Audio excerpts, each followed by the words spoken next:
Hello everyone, welcome to Mahaguru IAS.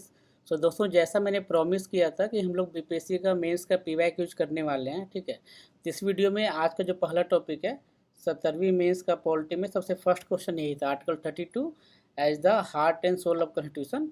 इसको explain करने के लिए बोला था 8 मार्क्स में, ठीक है। तो जो भी शॉर्ट क्वेश्चन है दोस्तों, उसको ट्राई करना है कि हम 4 से 5 मिनट में उसको लिख लें, ठीक है।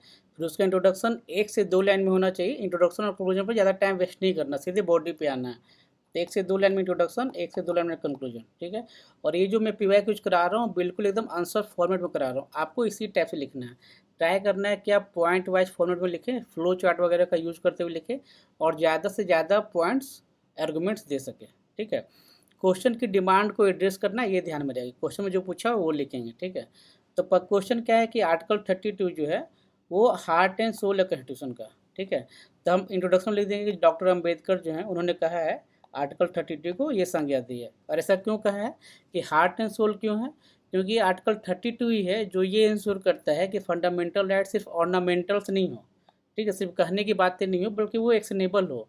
वो आर्टिकल 32 जो है वो फंडामेंटल राइट्स को इन्फोर्सेबल और जस्टिसेबल बनाता है, ठीक है। कि अगर किसी सिटीजन्स के, किसी नागरिक के फंडामेंटल राइट्स वायलेट होते हैं तो डायरेक्टली सुप्रीम कोर्ट जा सकता है। फंडामेंटल राइट की इतनी इंपॉर्टेंस है, ठीक है। और ये खुद में अपने आप में एक फंडामेंटल राइट्स है, आर्टिकल 32 भी, ठीक है, जाना जो जुडिशियल कॉन्स्टिट्यूशनल रेमेडी है। इसलिए इसको हार्ट एंड सोल कहते हैं, ठीक है। क्यों कहते हैं वो हम लोग दिखा देंगे मल्टीपल पॉइंट्स के तहत, ठीक है। जैसे क्यों कहते हैं ये हमने ऐसे हेडिंग बनाएंगे और यहाँ से ऐसे मल्टीपल पॉइंट्स निकाल देंगे, ठीक है। स्टेप से भी आप ट्राई करिए लिखने का। मैंने सारे शॉर्ट आंसर मेरे इसी टाइप से लिखे हुए हैं, ठीक है। तो क्यों कहते हैं? तो सबसे पहले कि आर्टिकल 32 जो है वो सिटीजन्स की जो फंडामेंटल राइट्स है उसको उसको गारंटी देता है, वो फंडामेंटल राइट्स को प्रोटेक्ट करता है, ठीक है। कैसे? आर्टिकल 32 जो है सिटीजन्स को डायरेक्टली सुप्रीम कोर्ट मूव करने की परमिशन देता है, ठीक है। फिर एक जुडिशियल रेमेडी है फंडामेंटल राइट्स के अगेंस्ट में कि अगर आपकी फंडामेंटल राइट्स वायलेट हो रहे हैं तो आपके पास एक जुडिशियल रेमेडी है, ठीक है। तीसरा, रीट जुरिस्डिक्शन। आर्टिकल 32 के अंदर में सुप्रीम कोर्ट 5 तरीके के रीट्स इशू कर सकता है। हैबस कॉर्पस हो गया, ठीक है, मैंडमस है, प्रोहिबिशन है, क्यू वारंटो है, ठीक है। इसमें क्या है कि आपके राइट्स जब भी वायलेट हो तो आप सुप्रीम कोर्ट जाके ये रीट्स इशू करवा सकते हैं, ठीक है। अगला क्या है कि कोई भी स्टेट एक्शन, एग्जीक्यूटिव एक्शन हो, लेजिस्लेटिव एक्शन हो, जो फंडामेंटल राइट्स को वायलेट कर रहा है तो आप डायरेक्टली उसके अगेंस्ट में सुप्रीम कोर्ट जा सकते हैं, ठीक है। तो अगला क्या है कि कॉन्स्टिट्यूशनल सुप्रीमेसी, कि आर्टिकल 32 जो है या फंडामेंटल राइट्स ओवरऑल जो है ये कॉन्स्टिट्यूशनल सुप्रीमेसी को एस्टेब्लिश करता है, ना कि लेजिस्लेटिव या एग्जीक्यूटिव सुप्रीमेसी को, ठीक है। ये यहाँ लिखा हुआ है। फिर फंडामेंटल राइट्स से आर्टिकल 32 इतने इंपॉर्टेंट हैं कि ये खुद इमरजेंसी के टाइम पे भी ये प्रोटेक्शन देता है आपको, ठीक है। और आपके राइट्स और जस्टिस को ये अलाउ करता है और ये एज ए लिविंग इंस्ट्रूमेंट काम करता है, ठीक है। क्योंकि जैसे राइट टू प्राइवेसी हो गया, राइट टू क्लीन एनवायरनमेंट हो गया, ये सब आपके राइट्स एक्सपैंड करते गए हैं, ठीक है, अलग अलग आर्टिकल्स के अंदर में, ठीक है। और प्रोटेक्शन इमरजेंसी क्या है, एडीएम जबलपुर केस में इसको प्रोटेक्ट किया गया था। तो ये तो हो गया कि क्यों हम बोलते हैं कि प्रोटेक्शन ये हार्ट एंड सोल है आर्टिकल 32। फिर एक पेज में हम लोग ये लिख देंगे, 1 से 1.5 पेज में हमेशा ट्राई करना है कि 2 पेज आजकल दिए जा रहे हैं, सब लोग फिल करके आते हैं, आप भी फिल करके आइए, ठीक है। तो क्यों है वो दिखा दिए, लेकिन उसके बावजूद भी बहुत सारे चैलेंजेज हैं, ठीक है, आर्टिकल 32 में। तो क्या क्या चैलेंजेस है इस टाइप का भी फॉर्म बनाना है, ठीक है, ऐसे।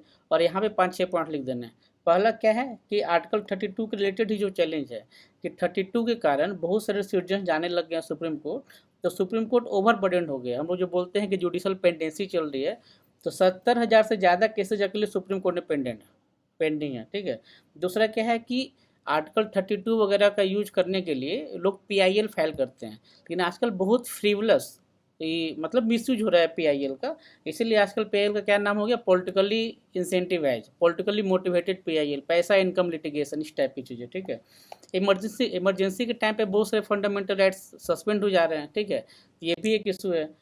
अगला है कि हाई लिटिगेशन कॉस्ट, मतलब जो गरीब तबके के लोग हैं, ठीक है, उनके लिए सुप्रीम कोर्ट जाना अपने फंडामेंटल राइट्स को एस्टेब्लिश करने के लिए ये अपने आप में एक बड़ा चैलेंज है, ठीक है। तो हाई लिटिगेशन कॉस्ट जो है ये सुप्रीम कोर्ट में रीच आउट करना अपने आप में एक्सपेंसिव और हार्ड बनाता है, ठीक है। अगला क्या है कि 32 जो है वो सुप्रीम कोर्ट पे ओवर डिपेंडेंस करा देता है। सेम राइट्स आपको हाई कोर्ट में आर्टिकल 226 के अंदर में है, ठीक है, लेकिन वहाँ हम वो नहीं कर पा रहे हैं, ठीक है। और सुप्रीम कोर्ट भी जुडिशियल ओवर रीच कर देती है बहुत बार, ये भी एक इशूज है। अगला क्या है कि जो कॉमन पब्लिक है, ठीक है, जो गांव में रह रही है, सेमी अर्बन एरिया में रह रही है, ठीक है, जो इलिटरेट हैं, उनको तो पता भी नहीं ये सब चीज़ें, तो लैक ऑफ अवेयरनेस वाला भी एक इशू है, ठीक है, लोगों को पता नहीं आर्टिकल 32 के बारे में।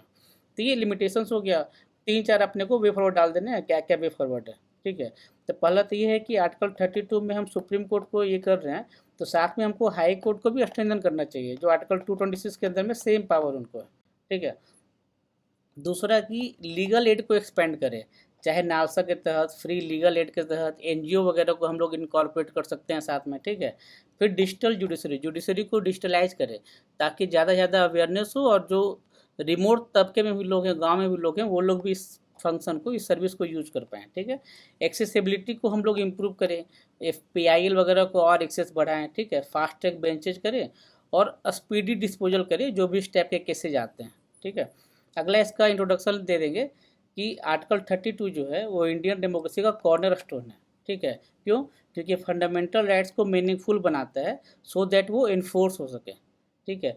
और अगर हम इसको इसका एक्सेस बढ़ा दें, इसको डिले कम कर दें, और आर्टिकल 32 को हार्मोनाइज कर दे आर्टिकल 226 से, तो ये अम्बेडकर के विजन को, डॉक्टर अम्बेडकर के विजन को, जो कि हार्ट एंड सोल कॉन्स्टिट्यूशन का, उसको ये और अलाइव बना देगा, ठीक है। तो आपको इस टाइप से शॉर्ट आंसर्स लिखने हैं दोस्तों। आई होप आपको पसंद आया होगा। प्लीज़ लाइक, कमेंट और शेयर करिए, जितना ज़्यादा आप कमेंट और शेयर करेंगे इट विल मोटिवेट अस, ठीक है। हम लोग ऐसे ही BPSC का मेंस का पीवाई कुछ करते रहेंगे, ठीक है। Thank you.